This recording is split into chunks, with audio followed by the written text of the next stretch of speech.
سناكس صحي لذيذ جدا يتحضر معاكم في ثواني، ينفع لمرضى السكري والناس اللي ماشيه على نظام لو كارب وكيتو دايت.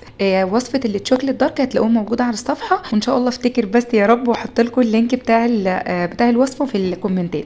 يلا نشوف الطريقه مع بعض. معايا 4 معالق كبار من دقيق جوز الهند او جوز الهند المبشور ناعم، عليه بياض بيضه، وحطيت شويه كده من الفانيليا، ومعلقه كبيره من عسل النحل الطبيعي، او ممكن تستخدموا اي سكر دايت زي ما انتوا تحبوا، او ممكن على فكره تستخدموا تمر. قلبت كده المكونات كلها مع بعض، وبعد كده ابتديت اشكلها. ممكن تشكلوها بقى بالمعالق المعياريه دي، انا شكلتها على كورتين. هي كده كده الكوره الواحده هتبقى حوالي 110 سعره او 115، فانا ما عنديش مشكله، انا هاكلها مره واحده بس يعني وبس. وبعد كده دخلتها الفرن 180 درجه، قعدت في الفرن 17 دقيقه. بعد ما طلعت سبتها تبرد تماما. جهزت الشوكليت دارك دي انا اللي بعملها زي ما قلت لكم في اول الفيديو، وابتديت ان انا حطيت فيها سوداني كده مجروش، وابتديت ان انا انزل فيها، وحطيت فيها الكور زي ما انتم شايفين كده، ودخلتها التلاجة مسكت نفسها شويه. وبس كده، صحتين وهنا.